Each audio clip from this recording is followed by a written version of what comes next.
Want some, get some. How about those friggin' Pirates? Yes, I am a pirate. You have to go with the Pirates because, of course, they have cannons and everything.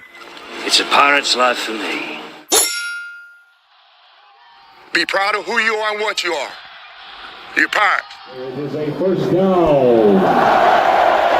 Pirates. Because when you're at East Carolina, you go for it every time.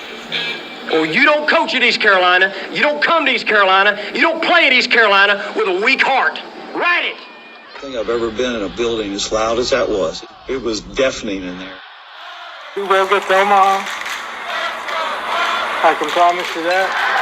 Red and purple all night long in Eastern North Carolina. You're watching The Sports Objective, the podcast for Pirates.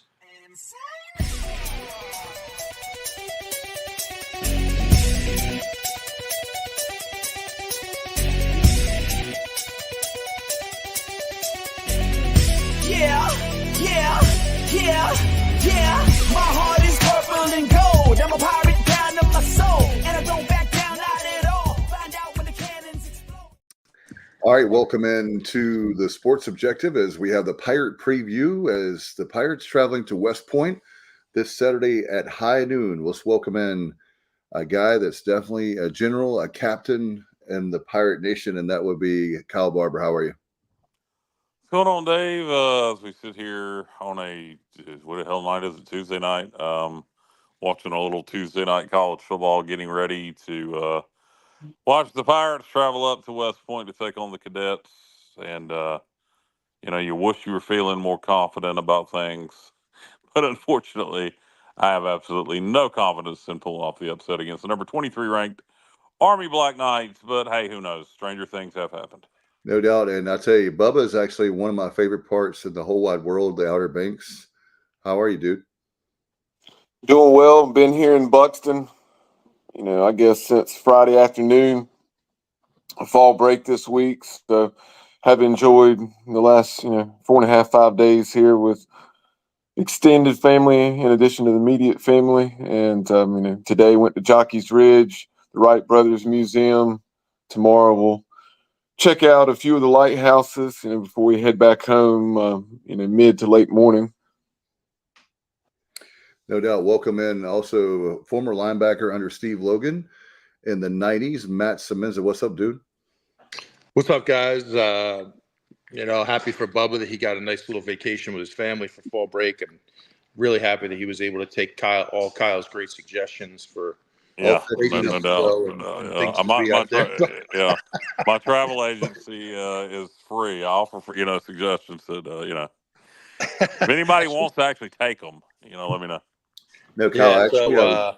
I got. It's one of those things, Kyle.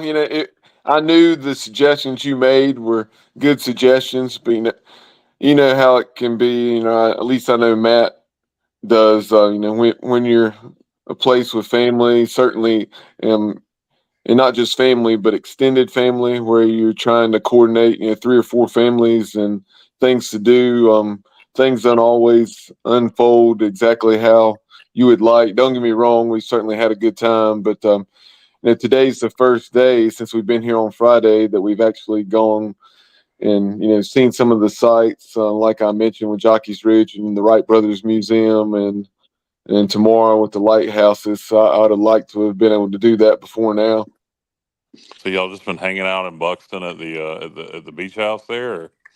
Yeah, just hanging out on the beach and Motel 6. No. It's a nice place. We're saying I'm joking with that. Yeah. I knew you were kidding about the Motel 6, but no, it's actually a Tomahawk. But Stevie Fly, where are you? Tomahawk, like in Charlottesville. I know you ended up canceling those reservations and staying at the Hampton Inn or somewhere, but no, it's a lighthouse view. It's nice place, and would certainly stay here again. Very nice, beautiful, very nice, Bubba. Fellas, the Yankees just took a 4-2 lead, so that's what I've been up to tonight, just watching the Yankees, relaxing a little bit.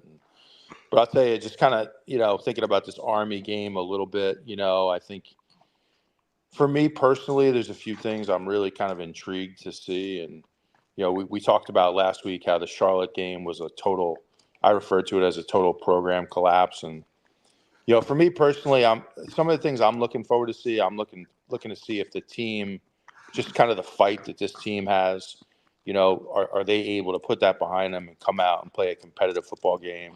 So I'm looking to see just kind of the fight that this team has left in the tank. I'm looking to see from a coaching perspective, what adjustments have we made, whether it's personnel adjustments at the quarterback position or, just scheme adjustments offensively and defensively.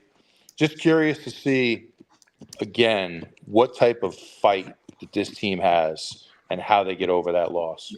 Speaking of fight, Matt, Houston made I wouldn't say a big deal about, but talked about there being a players only meeting. What do you make of those? Did you have those as a player, or are they worth a damn? I mean, does it ever make a difference? What do you make of player only meetings? Yeah, it's funny you ask. I was having this conversation earlier with a friend of mine. Player only meetings can be good. They can definitely get the team sort of refocused and locked in mentally on, kind of the task at hand. So I think they can be good, just to kind of clear the air on certain issues.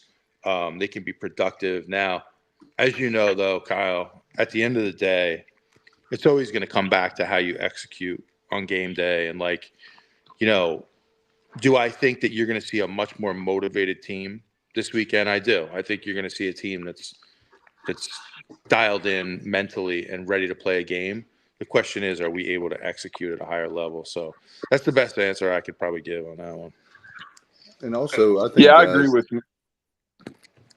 I agree with Matt as far as the team meeting, and that's something I know Rajay Harris said on Coach Houston's show from Tiebreakers last night that was something that they would have done anyway, and I don't doubt that. And I understand what Rajay said as far as, it was not just because of the debacle in Charlotte that they had that meeting. And again, I don't doubt that, but at the same time, and I understand him not wanting to dwell on what happened in Charlotte, but that, even though it may not have been the whole reason, it had to be a large percentage of the reason. It's not like we just lost that game. We got completely embarrassed. And, that was 55-24, and it wasn't that close. And we just did not play, the way we had played, even in our losses this year, and we had so many things to correct prior to then, but even so, we had a chance to win against App. We had a chance to get a win against Liberty. And that day against Charlotte, it was just, it was pathetic. Do you guys think that, is it possible with the whole world thinking that you have, one question I want to ask Bubba and Matt, being that you played football, is it possible that they could have, it's a road game? I'm just trying to think anything positive. Is it possible you could say it's us against the world? You have more of a focus because you don't have your girlfriends around, and, band of brothers, we're going to go up there and give everything we have. And I think the fans are expecting another blowout. So I'm not saying moral victories. I hate that term, but if they play better, would you be happier? We want to win, obviously, but in other words, everybody's expecting to be a huge blowout when this could be a really close ball game. Will we be happier? Well, were you going to say something, Kyle? Because I was going to jump in on that. Oh, he was asking you guys, so go ahead. So you could chime in too. I don't really love to look back and reflect back, but I was thinking the other day of, and we've talked about this before, but just to kind of give an example, I think back to East Carolina fans will remember the 1996 season where we played Southern Miss at home on a Thursday night national TV game and got embarrassed, absolutely embarrassed. One of the toughest losses that I was ever a part of. And you talk about, the reason why I mentioned this, Dave, you talk about banding together, going on the road, refocusing, re-energize. And we went on the road the next week to Miami, and we all know what the result was down there. So you can turn it around, and sometimes when you go on the road as a team, it does help kind of bring people together. But you have to be locked in. You have to be emotionally ready to go. And God, if we don't see that this week from this team, fellas, we're not going to see it at all, because as a man, you were challenged last week against Charlotte, your pride was challenged. And if you don't respond this week, there's something wrong. Yeah, I think in terms of that whole us against the world mentality, it's the 23rd ranked team in the country. They're 6-0, live 12 o'clock, not ESPNU, not ESPN Plus, it's ESPN2. It's one of the big networks. So you have everything to gain, nothing to lose. The only person that has something to lose is Mike Houston, as it is his job. But Dave, the question you asked was, would we feel better about things if we played well and lost? Basically, it would depend on how the rest of the season went. If we go up there and we lose 28-21 and play well all game against a top 25 team, and then come out and roll Temple and beat Florida Atlantic and beat Tulsa, and then we'll see what happens the next two. Yeah. But if you go up there and you play close, and then you come back home and it really doesn't equate to anything. To me, it's just same if you upset them. If you manage to upset them, which is a tall task, particularly with the way we've been exposed and the way Army play football with time of possession. But if you manage to go out there and upset them, that'd be an unbelievable feeling, an unbelievable moment. First win over top 25 team in a decade. But it's all what you do with it. If you follow it up with several more wins, then great. But I guess to answer your question, will we feel better about? Well, I feel better about things if we go play well and lose a close one. Won't feel better about things, but I'll be more optimistic going into. To me, the next three after Temple, the next three after Army, Mike Houston's job. You got Temple, Florida Atlantic, Tulsa. You got to win those three to get to a bowl, and then I think it's going to take 7 to save his job. But so you would need to beat North Texas or Navy. But the three after Army are really the key to Mike Houston's career. So to me, to again answer it, if we play well and lose, no, I won't be happy, but I'll be much more anxious to see how we look in the following games. Yeah, and guys, you know me very well. I do not want to lose, so I'm not trying to go ahead and make excuses. No, I'm just saying I'm not trying to use the show to make excuses of, oh yeah, we're going to lose. It depends on how bad. No, I'm saying if we play a really good game, much better than we played last week, and then, like you said, Kyle, the 3 games after Army are winnable games, and you better win those games. They're must wins. If he wants to save his job, they're must wins. But Army's first, and that'd be a hell of a way. If you want people, I don't. Some people ain't going to get over that Charlotte loss ever. But if you want to at least forget about it for a day. Go if we can find a way to upset Army, beat a top 25 team. Be one of the games highlighted on College Football Final. Be talked about on Sports Center. You can have all that this Saturday. And I will say this about that game. We are believe it or not, Pirate Nation, I truthfully believe this. I think we're probably the best team they've played this year. They have played a very easy schedule. And now I think Florida Atlantic's gotten better since they played them. But from a talent standpoint and a record standpoint at 3-3, believe it or not, despite Army being 6-0 in the top 25, we're the best team they played this year. So that'll be interesting to see. Houston kind of talked about it. He sounded like Steve Logan a little bit, getting it into the fourth quarter and having a chance to win it at the end. There was a rumor that John David Baker had a phone conversation with Steve Logan. I think maybe Houston did too. Yeah, and I believe that I hate that term, turn the ship, or right the ship rather. But if you ever wanted to right the ship, it's this Saturday at high noon. You're playing an Army team undefeated. You're playing them at West Point. There's a top 25. Yeah, top 25 team. Like everything that you would say that would most sold fans out Mikey Stadium. Coming off a bye week. Yeah, good point on that one. Yeah, there's a potential there for an upset, and like I said, I think it's going to be a close game, and we'll talk about at the end of the show our predictions. Hey, if last week was a bye week, it was the Charlotte game a gay week. I'm pretty sure it was. Okay, moving right along. Let me tell you, guys, let me just say, like, the worst thing in the world as a player and a coach is it's bad enough to get your ass kicked, but going into a bye week, it's horrible. It's horrible. You have to Because think about it. you have 2 weeks to sit around and think about everything that happened, and you replay it in your mind over and over. And in some ways, you just can't wait to get back on the field. My hope is that the team uses that as fuel, you know, and really comes out and plays inspired football. So time will tell. And guys, as far as you're talking about John David Baker, they've got to do better with play calling, and they've got it's both on the coaches and players. I want to throw this out to you guys. My thing is everybody has to be accountable for the play calling and the execution.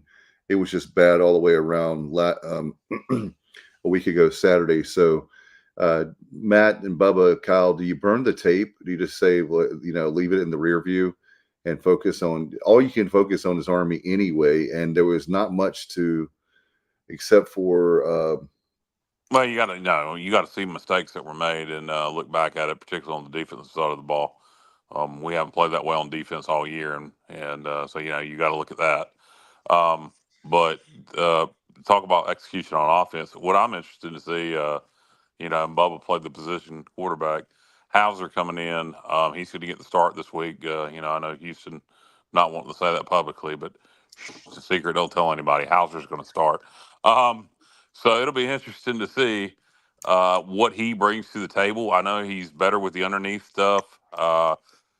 He to me, it looked in the Charlotte game like he got us into running plays that were more effective on the RPO, better than Garcia. Certainly did not throw the ball. Did not look as good throwing the ball as Garcia, but also there was several mistakes with the routes. Just where him and the receivers were on the wrong page. So I'm anxious to see with Hauser how we're going to look executing the offense. I got a feeling the game plan this week against Army, you'll take some deep shots, of course, but I got a feeling you're going to see a lot more underneath stuff. I wouldn't be surprised to see some speed option also. I think Hauser gives you that ability. So I think it'll be a much more attempt at a ball control approach while keeping your tempo. Bubba, do you agree with that? Yeah, I think so. And, something I've been thinking about is obviously, we talk about this all the time when we play Navy, and same applies this week against Army, a low possession game. A typical football game, you're going to have 12 to 15 possessions, on offense. This game, you're going to have more like 8 to 10. So, you really have to be efficient. And that's something that we have not been this year. We've certainly, had some big plays, and believe it or not, our third down conversions aren't terrible. I think we're about 43%, not as good as you would like, but we've converted at a higher percentage on third down than you would probably guess, especially in most of our games. For the lack of point production, and that's a number that simply has to change this weekend. I was looking at it, and we talked about it. Quick plug for our interview that we have on our YouTube channel with Sal Intergenato. He is the editor of BlackKnightNation.com, so go check out that conversation. Kyle, Matt, and I had about a 15-20 minute chat with him. Here last earlier night. this last night. earlier last earlier night. early in the week. Yeah, last night. But that 22 out of 25 are the Black Knights in the red zone as far as scoring touchdowns. So you can do the math there. 88% of the time, Army scores touchdowns, and meanwhile the Pirates have just scored touchdowns on 8 of the 21 trips. So between 35 and 40%. We got to stop kicking field goals. Got to stop turning the ball over in the red zone to have any shot this weekend. Yeah, and we got something our defense has done well at times is play good red zone defense. So that's something I'd be preaching big time is, hey, give up the yards, don't give up the big play. And Stop them in the red zone. And something else, I told you guys, obviously this is nothing. This is an indication as far as this game because we haven't played Army in 20 years. And just of note, the Pirates are 8-0 all time against Army. But in each of those 8 wins, ECU has scored at least 30 points. And in each of the last 5 matchups, they've scored at least 38 points. I think to score this one, you may not have to get to 30, but I think odds are you probably would, at least pushing 30. And you think about what I was saying as far as the number of possessions. Let's say you have 9 or 10 possessions, you're going to have to score touchdowns on probably at least 3, maybe 4 of those. So much more efficient than we've been to date. We had 30 points against UTSA, but otherwise our top game, I know we scored 24 against Liberty, but one of those was a 1-yard drive, so I don't count that. Sure, we'd take that again, but barring a defensive touchdown and or one setup like that where you have a very short drive, I think the offense is going to have to produce at least 3 touchdowns and a couple field goals. And I guess the second most was that 20-point output we had against ODU. I think we scored 24 against Charlotte. Yeah, but we had the kickoff return. Oh well, true. So that's my thing. We haven't scored more than 20 offensive points in a game, other than the UTSA game and Norfolk State. Yeah, no doubt. That's why I have no problem with the Tryon Hauser quarterback. A lot of people say it ain't Garcia, and he may not be Garcia, but he's been the guy out there slinging the ball. So I have no problem with them giving Hauser a try. If it's worse, then you just go back to Garcia. But there is while obviously Army has tape from Hauser from Michigan State, the tape against Charlotte's kind of useless. He hadn't worked with the ones. You could tell they were not on the same page. We've seen it where quarterbacks have their first start somewhere and light it up. James Summers against Virginia Tech. There's been a Rip Shearer's son, Scott Shearer against East Carolina. We were on the bad end of that. While there is tape of Hauser out there, sometimes you get a quarterback comes in and gets his first start, and he lights it up. Be interesting. That would be a nice problem to have to be on the good side of that for a change. Yeah, it would, and JR makes an interesting point here. On Facebook, he says he's kind of referencing what you were saying, Kyle, in the last few minutes as far as playing fast. He says when you snap the ball 26 seconds left on the play clock, you're limited to how much info you can relay to Hauser. Of course, that the mic or Bluetooth, if you will, kind of so to speak, in the helmet, that cuts off at 15 seconds. But if we slow it down a little bit, you can potentially, help your inexperienced quarterback. I say inexperienced in games in this offense, and get into some more beneficial, more productive situations. Yeah, another thing in this scenario where you're playing Army, who is excellent, but from a talent standpoint, we're more talented than them. This is a game where you really got to get the ball in your playmakers' hands. Guys like Winston Wright, Sowell, the tight end who what's his name from Oregon. The one that's been forgotten about in the offense. Yeah, Casey Kelly. Casey Kelly. Yeah, exactly. Good game So for much him. I've forgotten his name. You got to get it in his hand. You saw what the Penn State transfer can do, whose name's escaping me. Everybody's name's escaping me tonight.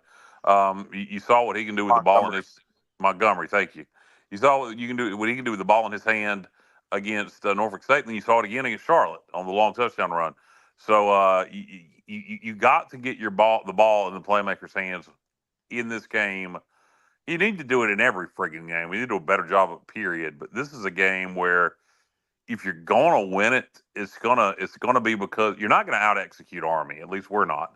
It's gonna be because you come out, you play highly motivated, and you do it with talent. You hit some big plays, and maybe Army comes out flat. I mean, they're in the top 25 for the first time, in forever. They're 6-0. They're aren't they kind of due for a bad performance? I mean, I don't know. I'm pulling, kind of just trying to, I guess, pull at straws, whatever saying I'm looking for, but looking for any positives I could take out there because there aren't a lot to be had. Well, I'll tell you what. Go ahead, Dave. No, I was just going to say really quick is the very fact that I was just thinking about guys with Hauser and just thinking about him. And when we have the limited possessions, this might be the great game, like you were talking about, Kyle, for Hauser, because he is more efficient. He may not have the arm strength Garcia has, and he may not be as streaky or flashy or the sexy pick, if you will, but he definitely, I know that I think Axel said that too, but he's definitely more efficient. And when you have a game like Army, you definitely need a more efficient quarterback. And so I like what Axel said there. It just triggered that for me too. Well, he was certainly more efficient in the past. We yet to be determined if he's more efficient here, but theoretically, yes, it's a very good point by Axel. Theoretically, is kind of the reason I think they're going to go with him is to try to get the underneath passing game going and be more efficient rather than just relying on home run balls. Yeah, I mean, I haven't seen enough to be able to say that. As far as him being more efficient, certainly hope so. And what we can't have, and that was a tough situation he got placed in at Charlotte. With the 2 touchdown plus deficit. I guess that was right. I guess he came in when it was 24-10 before they made it 31-10. Yeah. Or actually, maybe it was right after they made it. Right after they made it 31-10, there with 1:40 left in the first half. But that was a tough spot. But you could tell, it was just. Not on the same page as receivers, him seeing one thing, receivers seeing another, throwing a deep ball, when the receiver set it down or vice versa. So that's something that hopefully over these last 2 weeks, having that benefit of the open date, that will change. And that's something that I believe it was, hold on, let's see. Yeah, Chuck Saye brought up here on YouTube saying, I'm assuming that Hauser's more of an intermediate passer as opposed to Garcia. Yep. Hopefully less interceptions. Yeah, Chuck, that will certainly need to be the case because Army's very good. As we talked about with Sal last night when we recorded that interview with him, as far as keeping things in front of them, they play a lot of cover 3 deep, also quarter halves, where you have one guy in a deep quarter, another guy in a deep quarter, and then a guy responsible for half the field. And there's different ways that you can implement that approach as far as who's manning those deep sections of the field. And then, Army, as Kyle mentioned, they've scored on their first 2 possessions in every game with the exception of one, I believe. So they've had that 2 touchdown plus lead, or at least a 2 score lead in most games. So that's really enabled them to, at that point, they like to, as Coach Houston mentioned in his weekly press conference, play some cover 2 or cover 2 man and really make sure they don't give up a deep ball. So I do think I would take some deep shots early with Anthony Smith, Chase Sowell, and Yannick Smith just to stretch them out. But as far as making a living and, keeping the chains moving, and in that consistency element, that's going to have to be much more consistent, or see much more consistency with that intermediate and short passing game. Yeah, guys, and I think the way that this game is coached is going to really determine, so much that happens here. The strategy that Mike Houston brings to this game, and I actually think that I really believe that wholeheartedly we want the ball first. I really believe that if we win the toss, I would take the ball first.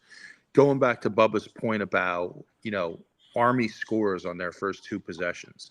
And really, anytime you play a team like this, an academy or option style team, even though they're a lot different than they used to be, if you get down early in the game, you can really struggle. And I like to try to take a lead, when I play the academies. And so I would, if we win the toss, I would take the ball first. That would be my preference. Now, I don't know if you guys could throw up. Johnny Robertson had a question before regarding, he was asking my opinion if we would slow it down a little bit. I'll tell you what I think about that. If we get the ball, if we win the toss and we get the ball first, I would try to go fast on that first possession just to kind of get a good look at their defense. I would try to take some deep shots, like Bubba said, and I would try to get our speed players matched up with their secondary, because I think that's where they're beatable. As disciplined as they are, they do not have elite speed on the back end. So I would try to test them early. Now, I would, however, though, and this goes back to Johnny's question, I would slow it down quite a bit at different points of the game. Right. In particular, if our offense is struggling, or, if our defense is on the field, starting to become on the field way too long, I would absolutely 100% slow it down. And I think you guys make a really good point. Taking advantage of the headset, the comms this year. We have a quarterback that's making his first start at ECU. Let's take advantage of that a little bit. Let's get him in a comfortable position where he can read the defense. He can take his time a little bit and survey the defense and try to make some plays. So I just think you can manage it in different ways. You can speed up at times. Right. That doesn't mean you have to go fast the entire game. Slow it down.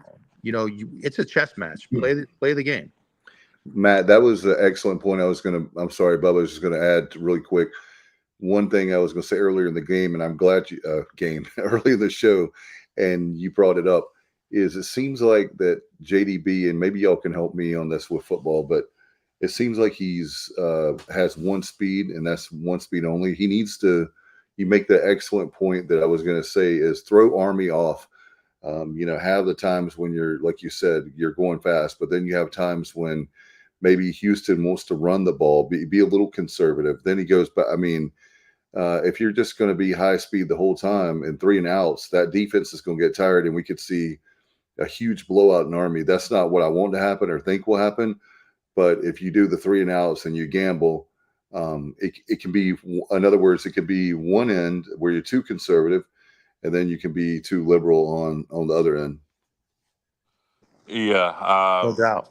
3 and outs has been a problem with this offense, and you cannot have that against Army. We've had problems almost every game, with the exception of UTSA, with time of possession, and Army dominates time of possession. And if that happens this game, if it's lopsided in time of possession, it's going to get ugly. If we're not efficient on offense. Because I recall some of the Army games of years past. You'd have lopsided time of possession. I think even perhaps that game that we won when Matt was a redshirt sophomore in '95. They controlled the time of possession, and it was. But what we did that day, we ended up winning the game 31-25, but it was 31-10 at one point. I think we only had 4 first half possessions and maybe 4 in each half, but we scored touchdowns on 4 out of those 8 or 9 possessions. So we were extremely efficient.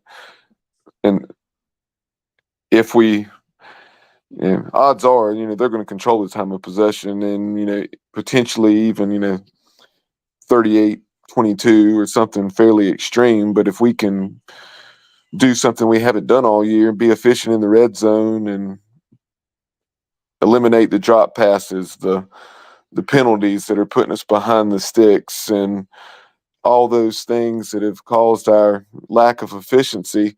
And that's a big if. But if we can do those things, then you could have that game where you can win a 31-27 or something of that nature. Yeah, and on the other side of the ball, defense, you can't get frustrated. They're gonna 4-yard, 5-yard, 6-yard, 3-yard, 2-yard, 5-yard. You can't. You got to stay the course and then try to bow up in the red zone. You can't give up the big play. That's where Army's really gonna get you. Is you get undisciplined, you get tired, and you give up explosion runs, and that's something we got to avoid. And they've thrown the ball 37 times this year, completed 20 of the passes for just shy of 500 yards. So they'll take deep shots on you. So you need to be aware of that. But their quarterback really, as with any offense, makes that ship go. But he really sounds like he is, a huge part of what they do in the running game. He's going to keep it more times than not, it sounds like. Yeah, that kid is a gamer. He is an absolute gamer, and he can definitely make plays. He's tough. He's just a football player when you watch him, and I think that, and I mentioned this too. I think I was talking to Bubba earlier about this. Is that when you play a team like this, first down defense is so important. And the reason why is because if and it's the same thing when we play Navy. If they consistently get 5-6 yards on first down, guess what? Now they're going to consistently have 3rd and short, or typically it's always 4 down territory with these guys. They're going to wind up in 4th and 1, 4th and 2, and they're going to go for it. So I think defensively, we need to take some gambles on first down. Bring some extra pressure, run blitz a little bit on first down. Try to put them in a situation where they wind up in 3rd and medium. So, 3rd and 6. All right, force them a little bit out of their game. They have been efficient throwing the ball, but that's not necessarily their comfort zone. So if you can put them in situations where they have to throw, now you're giving yourself a chance to get off the field. And I just think we're going to have to take some gambles on first down defense. I think that's an important factor. Hey, Matt, you brought up a great point about that with the getting them. What they want is that was another point I was going to make. They want the 3rd down and 1, the 3rd down and 2, like Kyle was talking about with the 4 yards. They're going to chip away at that first down. So if you make it where they have that long 3rd down, or like you said, the 3rd down and medium, that's going to make it where most likely they're going to pass, not necessarily, but most likely they're going to pass. That's really not their strength. Their strength is going to be more of the run game. And I know the quarterback is very talented, but that might be a great way to put pressure on them. Is I know you can't like blitz all the time, but Blake Harrell has made a living off of stacking the box and taking. That's what I was going to ask the question, guys. Do you stack the box where I think some other folks had asked?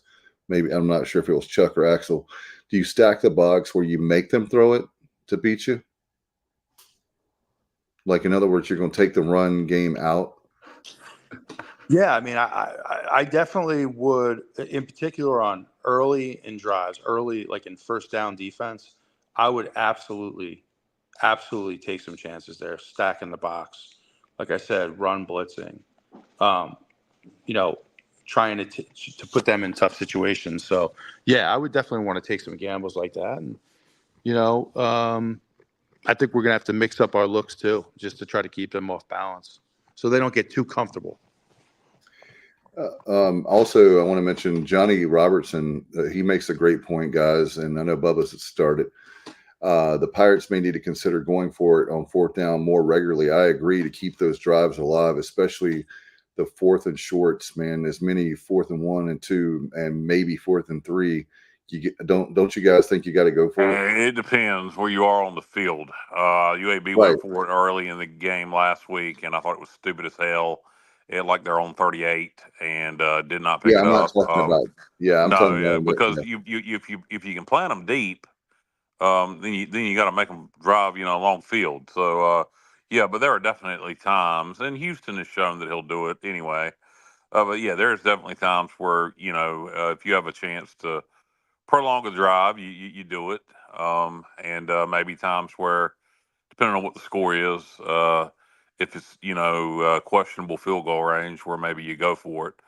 But I wouldn't do what UAB did and just go for it on our own side of the field. Trust your defense and your punter, but yeah, there are definitely times where you're going to need to go for it in this game, and maybe in some situations where you normally wouldn't. Yeah, the last thing you want to do, like Kyle said, is get stupid with it the way UAB did, and you give a very efficient offense a 30 or 35-yard field. I mean, that early in the game, and literally the first or second play from scrimmage, Bryson Daly took it on a quarterback counter, 30 or 35 yards to the house, and just stiff armed UAB's Mike linebacker right in the face, and all of a sudden, a minute and 15 seconds into the game, it's 7-0. How But stupid does UAB's athletic director look right now? Did not yeah, hire the guy that took over for Coach Clark and took him to a bowl game in his year as interim head coach. Won what, Hires 6 or 7 games, right? yeah, and hired Dilfer. Trent Trent Dilfer, and Dilfer, you have Brian and Vincent down at ULM doing yeah, what now he's he's at doing. Monroe, and yeah, and they're 5-1 and first place in the Sun Belt West right now, in year one. So nice job, UAB AD, you moron. How do you really feel? I'd fire him if he for that dumbass decision. The way Bill Clark had that program running, to just not take one of his assistants who took them to a bowl game and make him permanent head coach. It's arrogant and stupidity. And Trent Dilfer was a freaking high school coach. I don't care what his name is, what kind of star he was in the NFL. He sucks as a college coach. And the That's guy what you could have had, the guy you could have had, is now winning at friggin' Monroe, arguably the toughest place to win in FBS. With apologies to New Mexico State and Kent State. I was thinking about that earlier today because I saw somebody on social media on YouTube comment. It was under a video about UAB. I guess it was the Army UAB highlights from last week. In UAB's case, low lights. Just talking about this program. I said this program wasn't ready to make a jump to the American. And sure, under if Bill Clark would have been healthy and been able to remain as head coach, or under Coach Vincent, there could have been some growing pains. But at the same time, I think that I think he forgot, that hire, and what may have been had they gone in the right direction. I got news for him. They wouldn't be any better in Conference USA either, because he's a terrible coach. And, Right. I mean, he gave up 70 2 weeks ago to Tulane, and then last week, in 2.5 quarters, they'd given up 40 plus against Army, and Army, of course, just called off the dogs, and they could have hung 70 if they would have chosen to. But going back to the point you guys were making as far as Army staying ahead of the chains. Army on third down conversions, 35 out of 62, 56.4% is their third down conversion rate. And so that has to be among the best in the nation. And we already talked about how efficient they are in the red zone. I talked about East Carolina's need to, be much more efficient, eliminating those penalties, drops, bad decisions, just poor throws, and all those inconsistencies in execution that we've had. But our turnover problem has been glaring. Charlotte was the first game that we had not forced multiple turnovers defensively, and despite forcing 12 turnovers in the first 5 games and not having any the last time out against Charlotte, we have turned it over 18 times, so we are -6, and that's something that this week You can't do it against Army. You don't need to give them extra possessions. Yeah, I mean, when you're only going to get the ball 8 to 10 times, you cannot have this. Cannot be one of those. I guess without going back and looking at it, I think we've had maybe one game or maybe two that we've had one turnover. So this, and I say that maybe it's only just one interception. We may have had multiple turnovers in every game. Help me out here, JR. They're all running together, but this cannot be a multi-turnover game unless we force 2 or 3 ourselves, because with us already having those limited possessions, you'd really be hard pressed to find a way to win. Let's just go 0 turnovers. Let's see if we can do 0 turnovers this week on offense. That would be nice. Nice. I feel like in terms of creating turnovers when you play in academy, I think one of the things you really want to do is hit the quarterback. You want to really be physical on the quarterback and really try to put some good hits on them, because oftentimes they're getting ready to pitch the ball. We've seen this against Navy, where we've created turnovers just by being physical against the quarterback. So just another thing to look out for. But I think Bubba makes some really good points there, and we definitely have our hands full defensively, because the thing that makes it so tough too, like they're always in 4-down territory pretty much. So they just really present a lot of challenges defensively, and it's going to be. Like I said at the onset of the show, I'm really intrigued to see how our coaches strategize and how we match up from a coaching perspective. Yeah, no doubt. Guys, it's getting on to 11 o'clock. Are we ready to wrap this up and give our scores for the game? Can I say one more thing first, Kyle? One more thing. No, you cannot. How about this, right? So I don't know if did any of you guys catch the Penn State USC game the other day? Yes, Penn State. I heard it. We did. So it was a hell of a game. Great game. But I don't know if you guys noticed, Penn State's tight end, who is their best player, he wears number 44, last name Warren. He had 17 receptions in that game. 17. Wow. And the Penn State's coaching staff basically said, this is our best player. This is our playmaker. We're going to get him the ball. We are going to feature him. We're going to find creative ways to get him the ball. And, man, did they find some creative ways to get this kid the ball. The reason why I'm mentioning this is because, Kyle, you said earlier, get your playmakers the ball.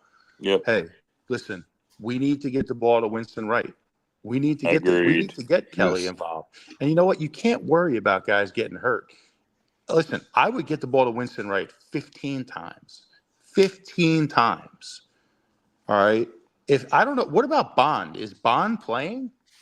It's a good question. Yes, hopefully with the Dave?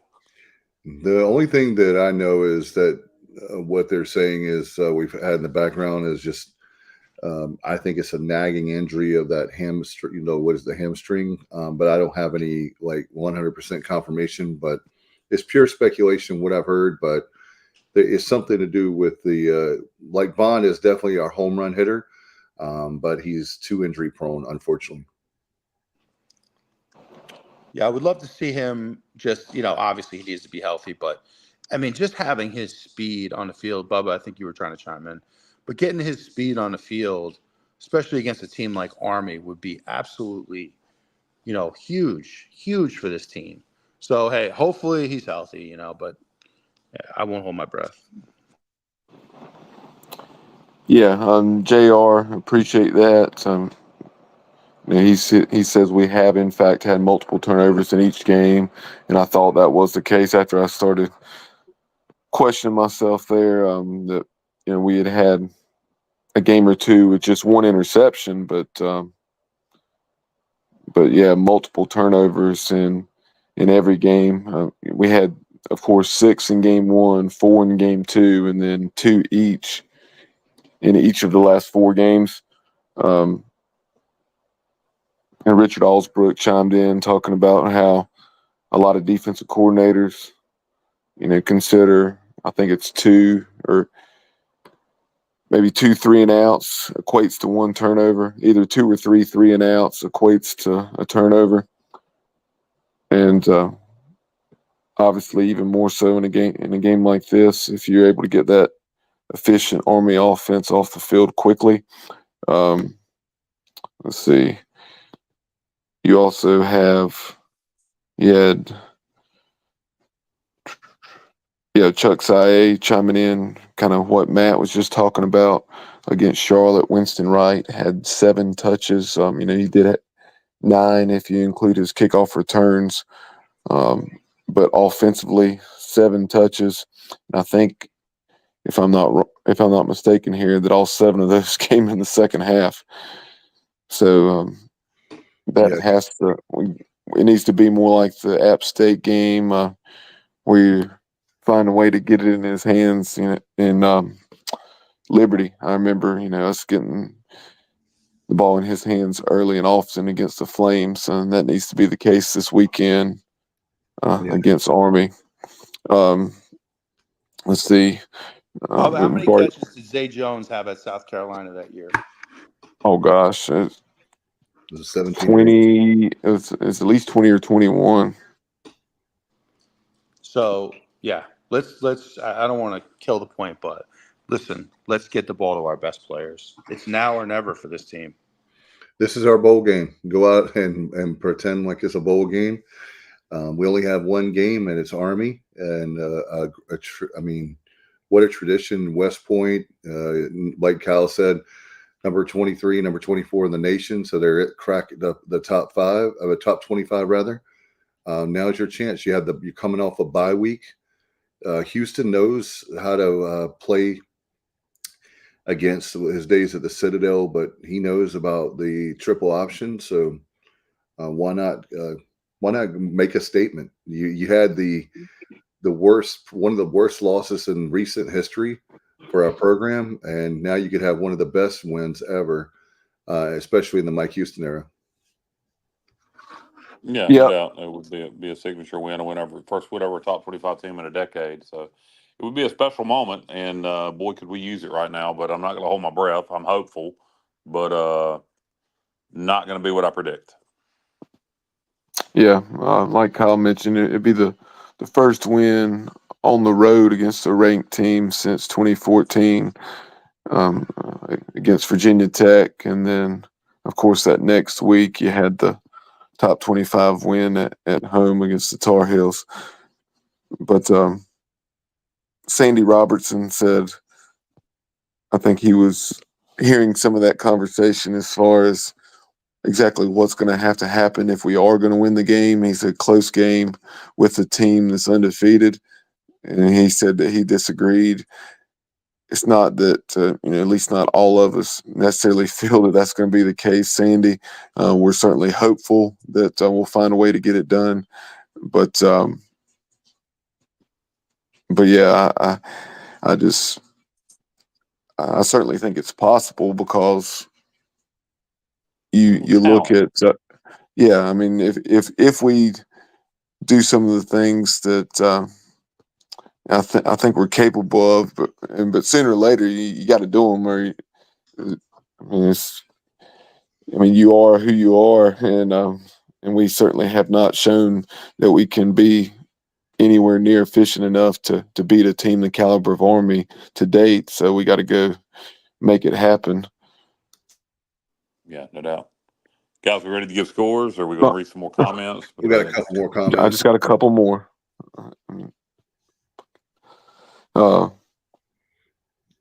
Chuck said, "Does anyone know if Houston buyout if he's let go after the season, or know what his buyout is?" 2.8. Yeah, you have 1.4 million is the base salary, and he would have 2 years left on his contract. So, like Kyle said, after the season, it would be 2.8 million. You have, and don't worry, guys, because if somebody out there is going to panic, oh, we can't afford. Yes, we can. Yes, we can buy him out. So no one worry about that. Axel said, and he was actually saying this to Chuck Sae, but he said our secondary should be straight. Based on the things we've seen over the last few games, we've given up a lot of big plays in the play action passing game, so that's certainly an area of concern. Army only throws it 6 times a game, but those 6 passes, they've thrown for nearly 500 yards. So you can do the math there. They're throwing for each completion is 24 yards per completion. So a lot of big plays. And then William Landon, appreciate you chiming in, Will. He says offense will need to sustain some drives to have a chance. Not so sure the hurry-up offense is the best plan of attack against Army. Yeah, we talked about that. I'm sure you're just tuning in, but yeah, we discussed how getting into the right play is certainly more important than just simply going fast. Mixing a NASCAR super fast approach with a more conservative, take 10, 15, 20 seconds to make sure we're using the new communication with the headset and the helmet to make Kate Hauser or Jake Garcia get into the right place. And but the biggest thing is, we have to get touchdowns. Can't kick field goals. When we put drives together, we have to get 7. And then last thing here is Chuck Sae said, in his opinion, if we go 7-5 and win a bowl game to get to 8-5, that Mike Houston will be back. If not, see ya. Well, in my opinion, though, if that let's say we went 7-5 and then lost the bowl game. If you made the decision to pull the plug after a loss in a bowl game at 7-6, then you're really. I think whatever happens, that you have to make that decision before the bowl game and stick with it, because with the way recruiting is, not that it couldn't be done, but you'd be putting yourself in a tough spot if you waited and made that decision after a bowl game. Signing day would already have come and gone, and unless they've moved it again, and the portal's still open. I tend to agree with you. You don't make a decision based on one game, so I'm with you. You make the decision at the end of the year, and then stick with it. Now, if you go to a bowl game and get embarrassed, then that could change. But otherwise, I tend to agree with you. Whatever the record is at the end of the season, if it's 7-5, I think he keeps his job. If it's 6-6, I think it's more than likely he's gone. Anything less than 6-6, he is definitely gone. Yeah, there's no hope for 5-7, 4-8 kind of thing. There's definitely not, and especially guys. I'll say this real quick, and then we'll get to the. Go ahead and put some of you already have, but go ahead and put your predictions for this week's game. But I'll say this with what we have after Army, not taking away anything from Navy or any other teams. But if you want to go to a bowl, we talked about that, how big the Charlotte game was. Well, you lose that FAU game, you lose that Temple game, the Tulsa game, you start losing one of those, it's a razor thin margin now between bowl game and not bowl game. And especially, but when you look at the second half of the schedule, Yes, you have Army. Yes, you have Navy. But 4 out of the 6 games you can win, and you better win. You got to win at least 3, but more or less, like we talked about, you got to win 4 out of 6 games on the second half of the season. And even North Texas, I'll tell you, like I was watching them play the other night. They're not as good as I thought, Matt. Oh, their defense. On all offense, their offense is great. Defense sucks. Yeah, their offense is really creative. Like they do a really nice job mixing up plays. I guess where that quarterback could be at. Where I was trying to avoid the PTSD of mentioning that, Kyle. But yes, you make a great point. Yep, absolutely. Beat East Carolina because of with his daddy, Dad Morris. Yep. But anyway, so guys, we want to get some scores from the listeners and. Yep. Sandy Robertson says likes Army 47-10. Wow. I hope you're wrong, Sandy. I hope you're wrong. I could see it. Shell 31-21 cadets, and they have 0 transfers and 0 NL money. But we talked about that. Shell, check out our interview with Sal from the Black and Gold Nation. We talked about that. How both all the academies, they kind of are in a unique situation where no NIL, no transfer portal, which also means they don't have anybody leaving either. So, and they have an insane amount of players because they have prep. They really are big on their junior varsity or their prep team. So they have a huge amount of players on the roster that get ready, and they got a junior that's been there 3 years that's going to step up when that senior graduates. So it's kind of interesting. You're right, no NIL, no transfer portal, but they don't lose any players either. And it's a brotherhood, and you're there for a reason. So they've got continuity that other teams in college football just do not have anymore. And I think you're seeing it in a weird way played to their advantage, both them and Navy and Air. I don't know what kind of years Air Force is having, but I know them and Navy it seems to be playing to their advantage. And I really like Navy's hire on offensive coordinator. They hired Mercer's head coach as their OC, and he's doing a really nice job over there. But anyway, back to the scores. It's a great point, though. Let me applaud you on that point, Kyle, because I think you make a really good point. So well done on that one. And what's up, Shell? Shell from Philly, 31-21 cadets. I like it. All right. Yep. And then Will says 35-20 Army. Hope I'm wrong. So we'll see. Anybody else have final scores before we last call, and then we'll give our predictions. And I think. Did we get Axel? Did Axel give his score? I haven't seen an Axel score. I don't think have we? Axel's been on fire tonight. We got to get his score. Yeah, come on, Axel. Is he still here? Maybe he decided to watch one of these terrible football games that are on TV. This says a lot for us, right? I'm watching them. Ain't none of them good. All right. While we're waiting for guys, you can, ladies, you can put your schedule. You can put your scores up. Yeah, ladies, put your schedule up. Guys, let's give our scores. I'm gonna go Army. Oh God, I'm gonna go Army 34, East Carolina 21. All right, Matt. Yeah, I kind of like where you guys are going. I like the way William Landon's kind of going with this. Like 35-20 he has. I was thinking 38-24, somewhere around there, 38-24. I do think we're going to come out and play inspired, but I just don't know if we can execute at a high enough level to be able to stay in the game. Bubba?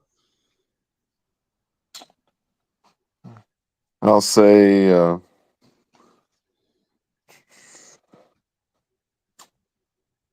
38-20. Okay, I'm feeling I'm Mr. Lonely again. I just have a feeling about the defense. I think they're going to play much, much better. I hope I'm right. And I'm going to say for some reason I've had the number 27 thinking about it the last day or two. I'm going to go, I'll say 27-24 Pirates. Pirates get it done. A really close game. I think I know what that people may say, this blind optimism, but I just have a feeling with this team after being totally embarrassed, I think like Kyle, there's a lot of positives there going our way. It's not hopeless like some of the games we've had in the past that we wanted the Pirates to win. Somebody's listening to that right now, and they're listening to Dave predict us to upset Army, and then they're listening and going, "Why do I hear a pig in the background?" That would be my dog. Carmelo. That would be my dog. I listen, Dave. I like the optimism, though. I really do. Like, I appreciate the optimism. I wish I had more of it these days. I really do. I wish I had more of it. But I appreciate the optimism, and I hope you're right, man. I really do. I hope you're right. No, I'm sober. I'm sober, Sandy, so I have no excuse. I just Carmelo is cracking me up. Hey, Matt. Kyle's like, we've done way over 1,000 episodes. Kyle's been asleep at least 4 episodes, so it's hilarious when I think the first one was Othello Meadows, right, Bubba? When Kyle fell asleep and that was before I was on my CPAP machine. So yeah, that did happen several times. I'm not. Thank you, Sandy, but I am not drunk again. It's Carmelo, good God. Carmelo's a pug, for you guys wondering why he sounds like that. Well, we have a 50-50 shot. They'll either win or lose. Dave, if you're right and we pull the upset, I'll buy you a beer or something at the next game. I'll get you a bag of the delicious. Hey, by the way, something I hadn't mentioned. We'll mention a positive here before we wrap it up. The kettle corn. The kettle corn and the whole variety of popcorn that ECU's selling now. Very nice. Kettle corn, caramel corn, cheddar corn. The kettle corn's excellent. So want to applaud East Carolina and Airmark on that one. I do like the nice new popcorn selection. I'll buy you a bag of kettle corn if we pull off the upset. All right. I like kettle corn, so that's right up my alley. You guys, Kyle also said if we find a way to get it done, that he'll be at the airport. Actually, I would have been, Bubba, but we're going to the mountains this weekend. We're going up to Boone and Blowing Rock are open for business. By the way, Boone, Blowing Rock, Bryson City, Robbinsville, several other places are asking you to come. Just if you go to the Boone, Blowing Rock area, just be kind of weary if you head over towards Avery County. But besides that, Boone and Blowing Rock wants your business. Should be beautiful up there this weekend. So I will not be at the airport. After all, I'm not going from Boone all the way to Greenville to the airport. So I will not be at the airport if we pull off the upset. But I would have been, Bubba, if I was here. I would have been there. Well, I'll tell you one thing, Will.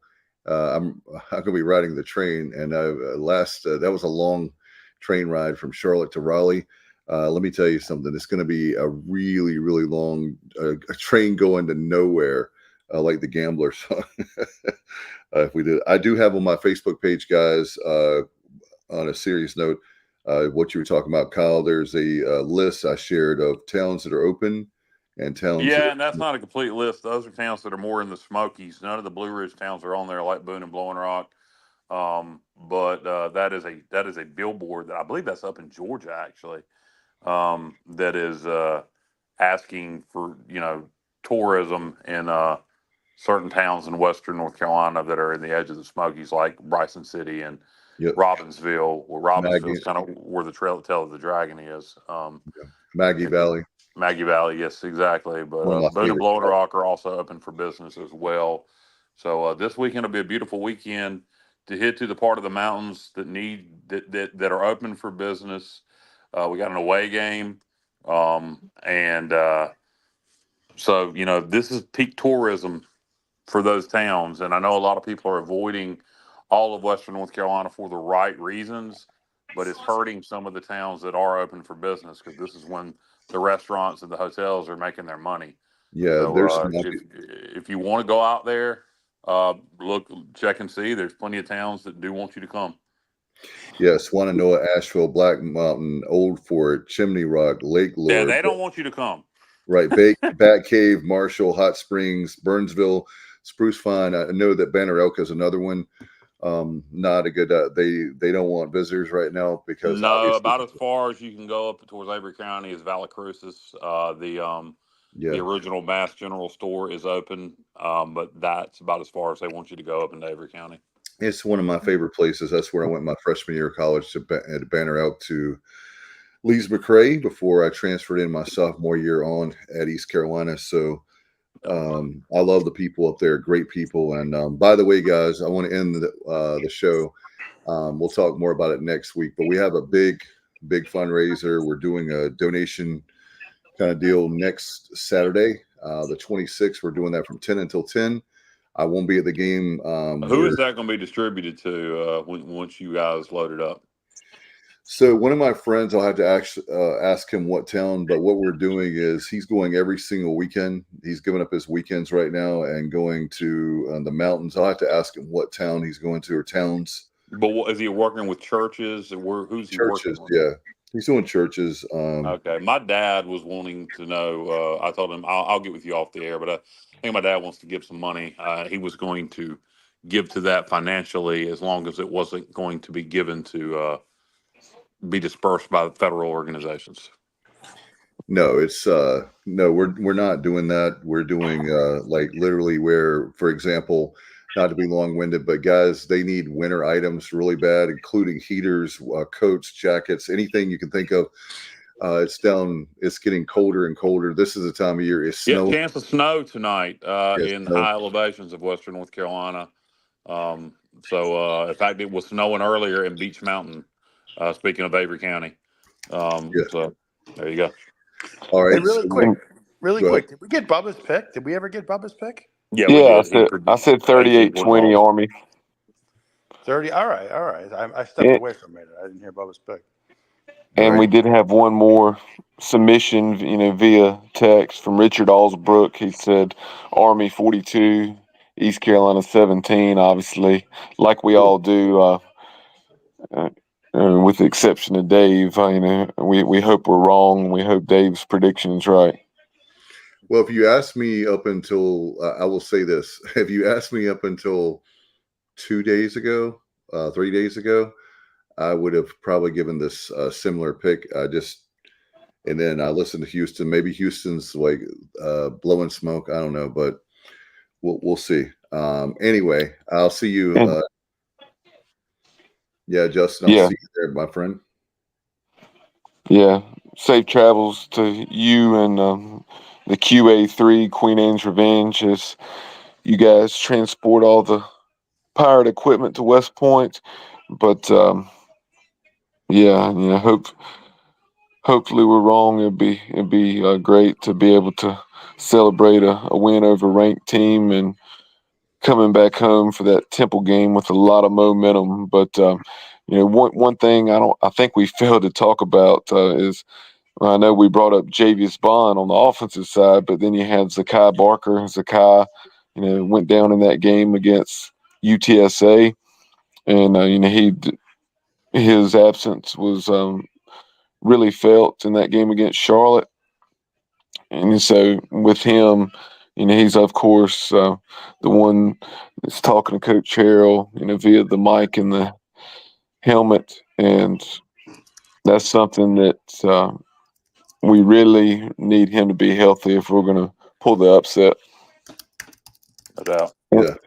And something else of note with Army 6-0, it's kind of crazy that they've only played one non-conference game, but they were 5-0 in the American. Meanwhile, the Pirates, of course, have just played 2 league games. So, yeah, well, they still have several non-conference games. The Air Force next, Notre Dame in a couple of weeks, and of course their non-conference game against the Navy. By the way, and then I'm going to shut up and get off here. Y'all can keep talking if you want, but Army and Navy have got to move that game to week 0. You literally may be looking at a situation where they're playing each other for the conference championship and a potential playoff spot, and then have to turn around and play each other again the following weekend. So somebody I know it's a tradition, but to me, if you make it the first game of the college football season, week 0, you make all of week 0 about that game. To me, it makes it even more special. Think about how hungry people are for college football. for week 0. People would be so fired up for that Army Navy game. You can make it a conference game, but this shit is already going to be a problem potentially in year 1. So I kind of hope it happens. That way, maybe it'll convince them to go ahead and change it. But that's I'm done. And now, how crazy would it be, Kyle, if you had Army or Navy, win the league, and then the following week lose to the other one, turn around and lost to the other one, while the conference champion, is going to the 12-team playoff. Yeah, and that's it. And that's another thing, Bubba. That invite will be given that weekend. So they're going to play a game after that, and then have to turn around and play let's say Navy goes undefeated, and Boise loses to UNLV, and Navy somehow gets the spot over UNLV in this situation. And then Navy goes and even if they beat Army beats Navy the following weekend. The next weekend after that is the first weekend of the playoffs. So they're going to have to move that game. They're going to have to. I know it's tradition, but week 0 is a great spot for that game. It's like the Daytona 500. They opened the season with their biggest game of the year. Well, money, brother, money. I think there's a lot of money to be made for week 0, and you make a whole lot more money in the playoffs. Oh, I agree with you. I'm not disagreeing with what you're saying. I'm just saying I think that's why they're doing it. But anyway, guys, do you have any final thoughts, Matt? Yeah, CBS moved that game to week 0. What about you, Bubba? You have anything before we get out of here? Prove us wrong, Pirates. Let's get to 4-3 and come back home with a lot of momentum. You guys, are we going to do an emergency pod if we win? Yeah, potentially. We'll definitely have the playback, obviously, on Sunday night. So anyway, all right, guys, thank you so much for everybody staying around. What a action-packed show. As always, good luck to the Pirates. Everybody be safe, and we'll see you next time. You've been watching the Pirate Preview right here on the Sports Objective. Good night, everybody, and go Pirates.